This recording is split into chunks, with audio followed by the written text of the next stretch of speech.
And practice positions like that chap on the slide there, so that we can get the LCO head. So we can get stronger. I mean, are you telling me you can't do that? I don't know. How to get stronger? Do you want to get stronger? I mean, maybe you want to get stronger in your physique. I took up yoga late last year. I'm rubbish at it. I feel very embarrassed, and all the doors are shut. My wife is not allowed in the room while I'm trying to do my yoga. Very embarrassing, but nonetheless, it's good for me. Getting stronger is something most of us would like to have the ability to do, would like to do, and that's true not only physically perhaps, but in many areas of life, including our faith. How does our faith get stronger? Now, we could be here for several days discussing that. But what we're going to do today is look at one critical component of that we learn from the first 5 verses of chapter 3 of 1 Thessalonians. So, I have somebody coming to read. Who is it? I forget. So when we could stand it no longer, we thought it best to be left by ourselves in Athens. We sent Timothy, who our brother and co-worker in God's service in spreading the gospel of Christ, and strengthened and encouraged you in your faith, so that no one would be unsettled by the trials. For you know quite well that we are destined for them. In fact, when we were with you, and we kept telling you that we would be persecuted, and it turned out that way, as you well know. For this reason, when I could stand it no longer, I sent to find out about your faith. I was afraid that in some way the temper had tempted you, and that our labours might have been in vain. Fantastic. Great reading, right? Yeah.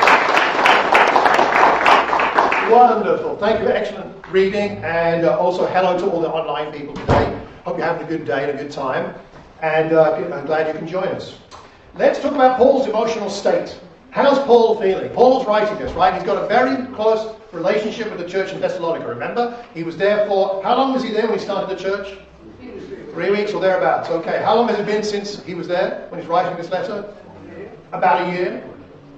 And what's going on in Thessalonica? Just to remind ourselves, why is he writing the letter? What are some of the things that are going on? What do we know? How are they feeling? How are they doing? What's it like for them back in Thessalonica? What would you say? They're doing well. They are doing well. They are growing, strong in their love in many ways. Strong church, not a weak church. What else? What are they going through? So later on in the chapter, later on in the book, actually, the very end of chapter 3 and then chapter 4, we're going to find that Paul addresses some issues around the second coming of Christ. So they've got questions about what's called the second advent, and that's coming up. But also they've got opposition, right? And why do they have opposition? What's causing the opposition? This is the text. But I guess because they've chosen to follow Christ, and they're not, so they're not being sort of Jews in one sense any longer, which would automatically generate a lot of hostility from the strictly Jewish community, and those who weren't serving God at all didn't like it either. So they were kind of going to get attacked from all sides, basically, one way or another. Thus the devil will no doubt find something just to add into that general mix. Very true. He tends to do that. He's throwing extra things into the mix, problematically, yes. Okay, any other thoughts? So Paul has been writing to these people because they are undergoing the same kind of suffering and persecution while Paul was there, except that now it's been a year since he was there, and they're undergoing it on their own, and they're being disturbed by a lot of these things. Like you said, some of them are Jews that have joined and become Christians, and they would have been separated from their Jewish friends and family, and they would have been under a lot of pressure. And the majority of the church were not Jewish, they were Gentile. We know that because Paul talks about the fact they turned from idols to serve the living God, right? End of chapter 1, verse 9, verse 10. So they turned from the idols, and Jews wouldn't have done that. That would have been the Gentile people. And when you turn away from idols and idol worship, you kind of put yourself outside of the norms of culture and society. You remember one of the quotes I gave you one week was by Tom Wright, saying it's a bit like becoming a Christian and giving up idol worship would be a bit like the equivalent for us of giving up televisions, phones, and cars. Right? That's the cost of becoming a Christian. It's so extreme. No wonder they stood out and were given a hard time. So that's some of what's going on. And Paul is very concerned for them. So how do you think he's feeling? How is he feeling? Anxious, nervous, very worried. Yeah. Sorry? Concerned. Probably not sure if you do the right thing or not while leaving. Well, you wonder, if you leave and then they have all these problems, should you have stayed longer? Yeah. Could help Or should he try to stay longer at least? Okay. What responsibility does he have for their challenges? Maybe.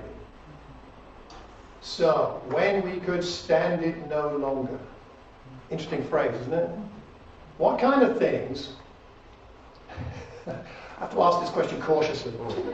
But what kind of things can you just not stand? All right, now be appropriate here. But what are the things in life, in Christianity or outside, either way, but you're just like, I cannot understand how someone can put up with that. I cannot stand that.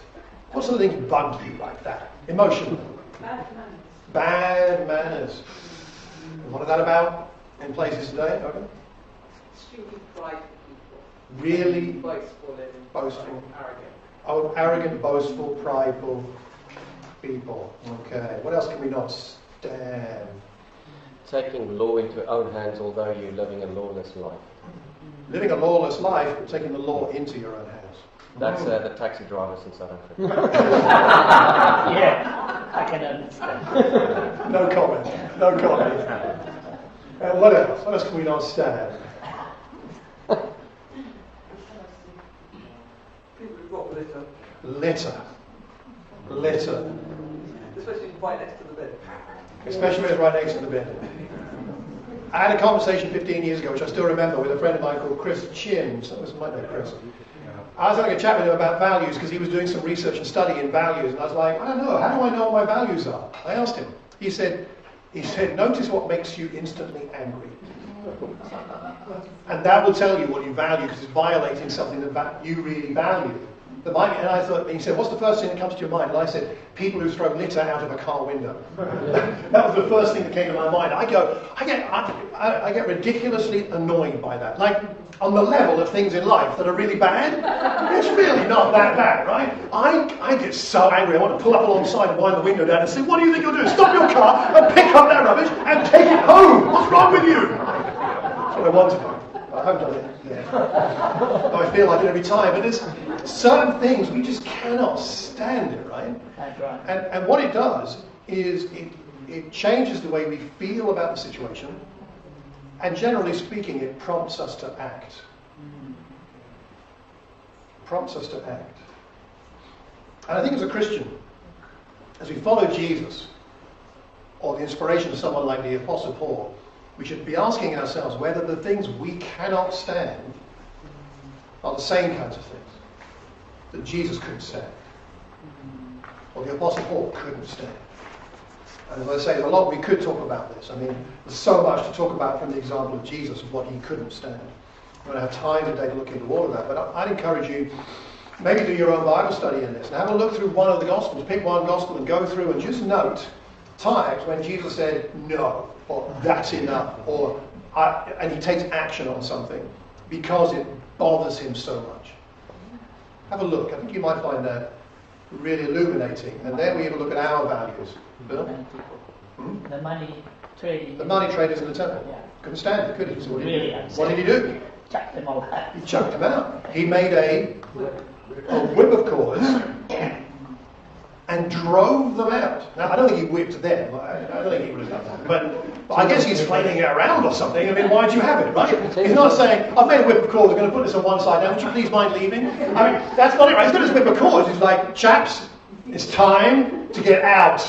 And you can see them. And if he was joking, they wouldn't have paid any attention. They could see in his eyes, Yeah. I have a reason for this. They left. All the animals left. All the money changers left. It's a very good point.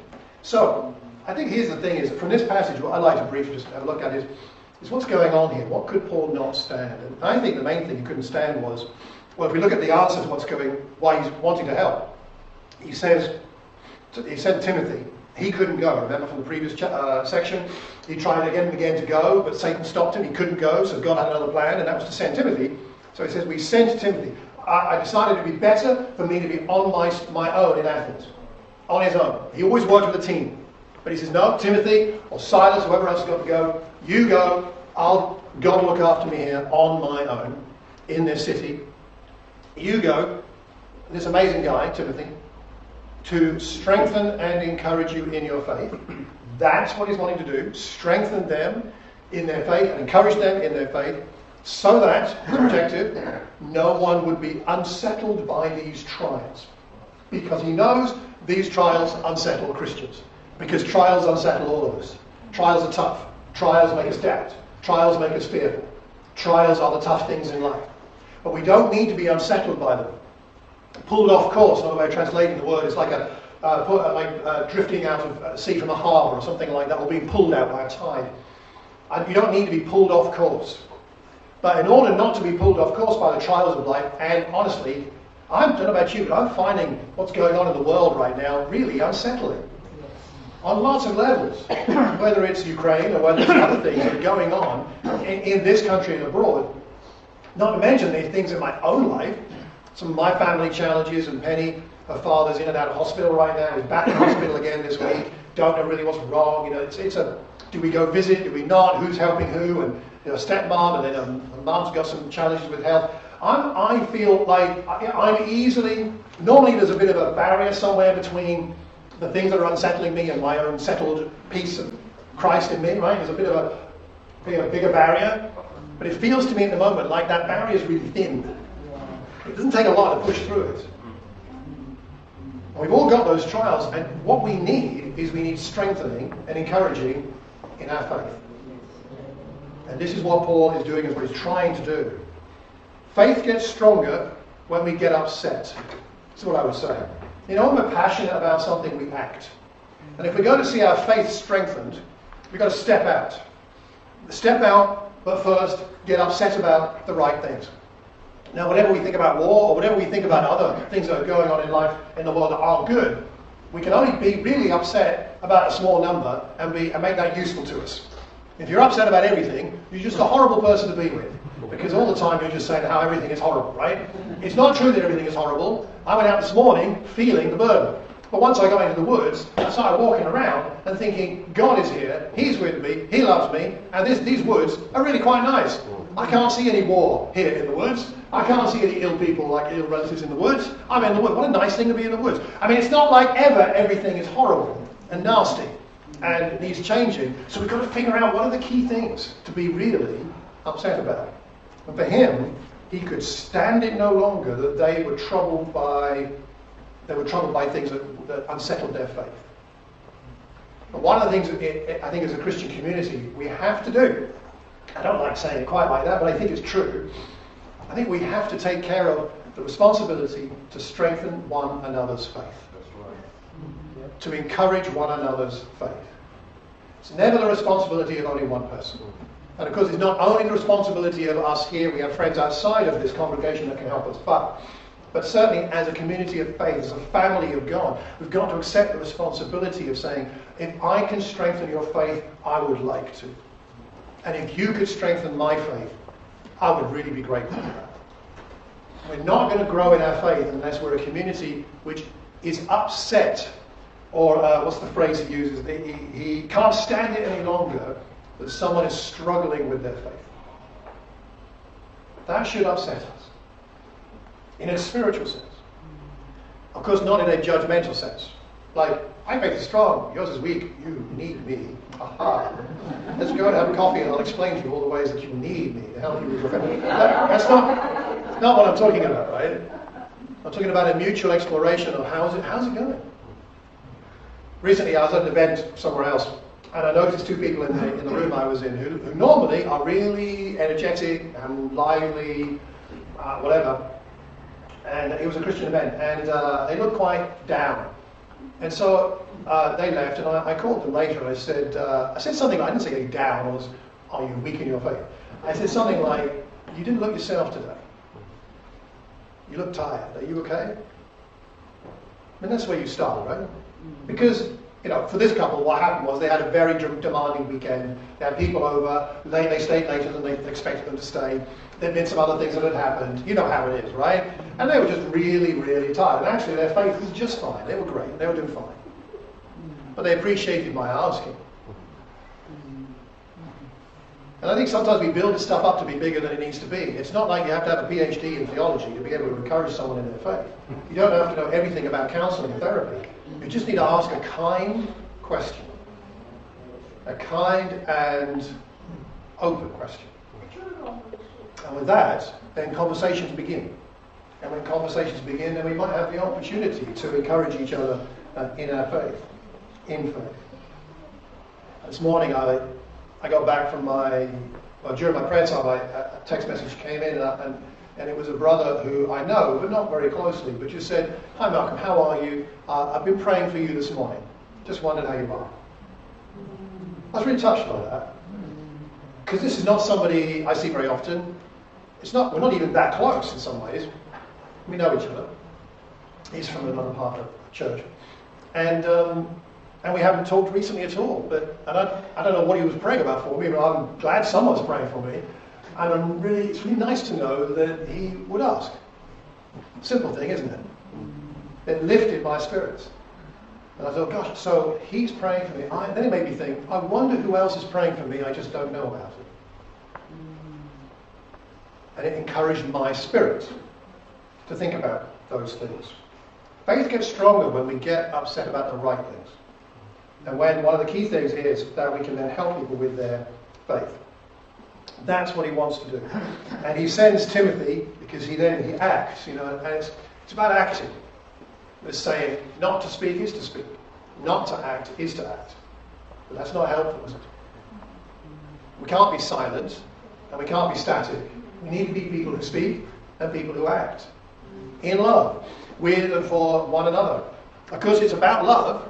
We act because of love, not because of duty, or because we feel sorry for somebody, or we want to judge them.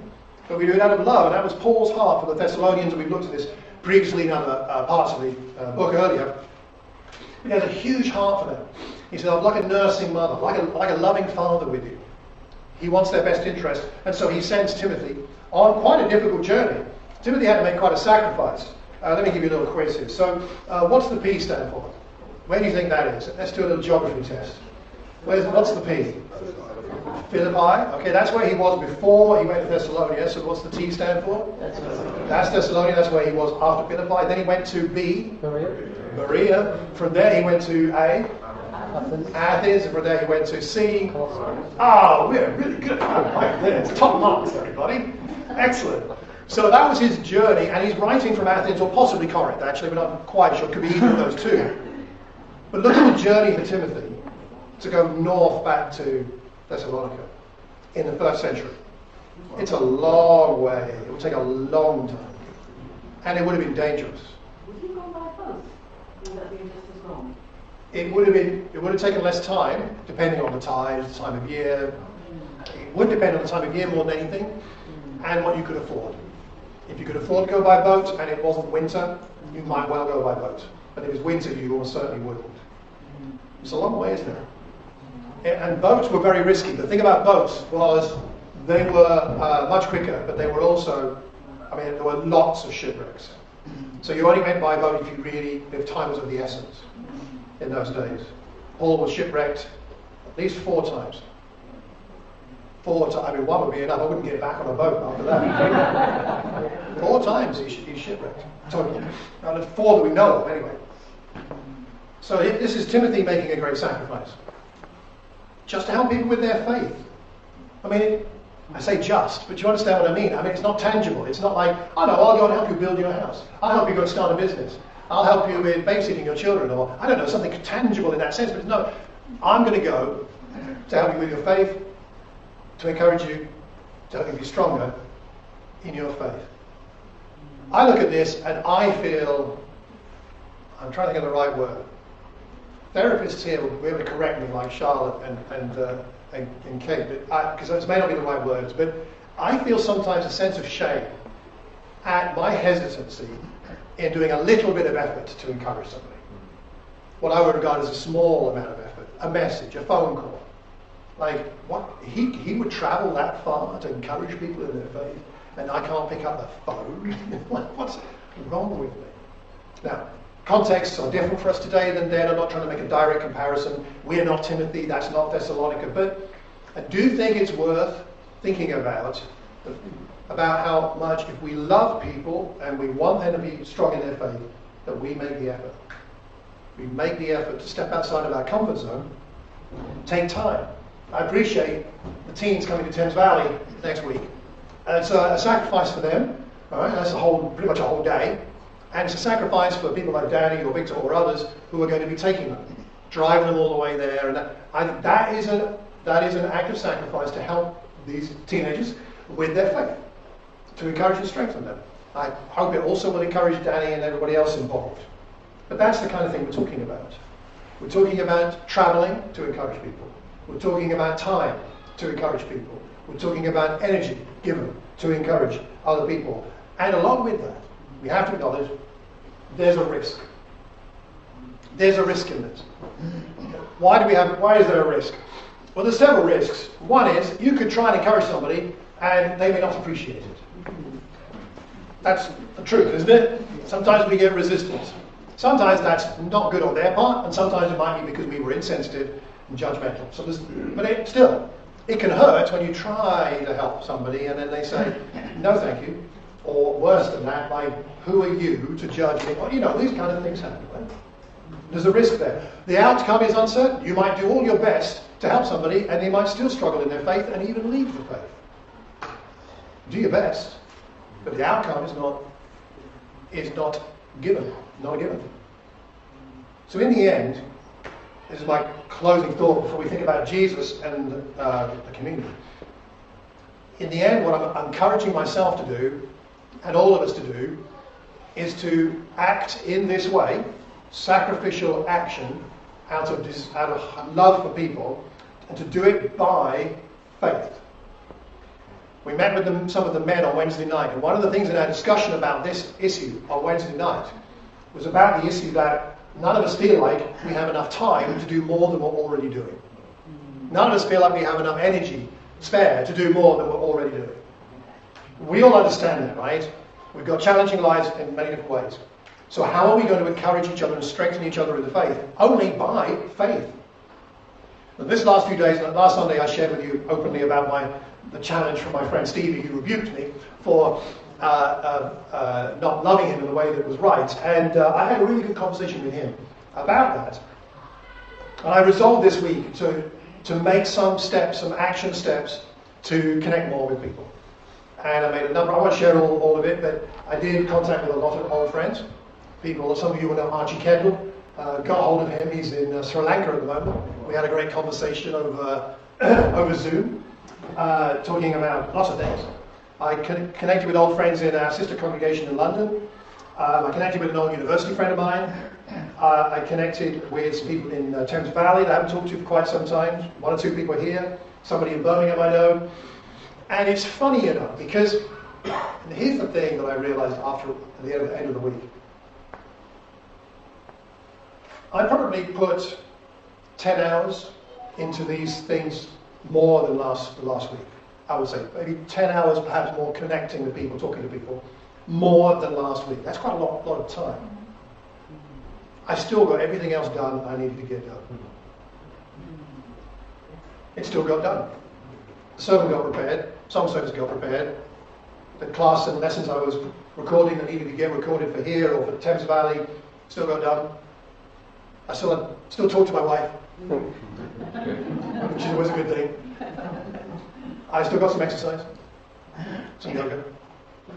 I still got, I didn't get everything done I wanted to get done, but I got everything done I needed to get done. I thought that's a really good lesson for me. It's about living by faith. So please hear me well. I'm not saying you need to find 10 hours next week to talk to people. That's not what I'm saying at all. I think what I am saying is we have to very consciously and deliberately strengthen one another. Because who else is going to do it? Who else is going to do it? And my feeling is, for myself, is that we're not back to where we were pre-COVID. in my opinion, our relationships were deeper 2.5 years ago than they are now. Genuinely. And I think we've got some more recovery here.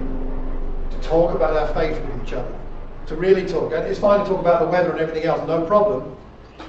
But talking about our prayer life, our devotion to Scripture, our heart, where are we with God? How are we doing with Jesus? Is the Spirit at work in us? Strengthening one another's faith, encouraging each other's faith, so that we will not be unsettled by these trials. Not be unsettled by these trials. So, I don't like formulas, I don't believe in formulas, but I just want to, it's an illustration, okay? If we're going to get stronger in our faith, in helping each other, first of all, we get upset about the right things. We get upset if someone in our fellowship is struggling in some way. We're like, that's not good, let's help. Then we act, motivated by love, and act in faith, and then I believe we will see stronger faith. Stronger faith. Ephesians 4 verse 25, each of you must put off falsehood and speak truthfully to your neighbour, for we are all members of one body. Speaking truthfully to one another, and our faith will get stronger. You know, just to finish, and then Chantil, there, you will pray for us in a moment before we take bread and wine. As I've been thinking about this the last few days, and I've been praying more for people, including people here, it's really occurred to me how lucky I am to be here. I mean, I kind of always feel that, but it's been highlighted for me the last few days. I feel so lucky to be part of this fellowship. I feel so lucky to have friends. So lucky to do the Christian life together with you. I feel so lucky. I mean, lucky isn't really quite the right word. I know it's inadequate. But there's nowhere else I'd rather be. There's nowhere else I'd rather be. I've had some good times as a Christian in various places in my Christian life. But I can say, with all my heart, I don't want to be anywhere else. This is the best place for me. I feel that deeply. And I just want you to know, I want us to know, I want us to feel that way about each other.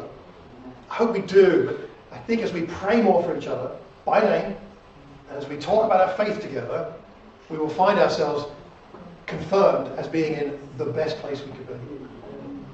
Not perfect, not without its troubles, not without our sins against each other at times, but the right place. I hope you feel that. I mean, I feel like I'm in the right place because Christ has brought us together. Now, when we think about all this, the greatest example of this is Jesus himself, who was in the heavenlies, and at some point, I imagine the conversation between him and God the Father was like, Jesus said, you see those people down there on earth? You see them suffering, you see them suffering for their sins, you see they don't have a living relationship with you, God Father? And Jesus saying, I can stand it no longer. I've got to go. And so he came, because he couldn't stand to see us without the Spirit. So he came and he sacrificed, much more than anybody ever has. He sacrificed himself on the cross so that our faith could be real. We could be strong, encouraged, and not distressed and disturbed by the trials. We take bread and wine now to remind us of what he did on the cross.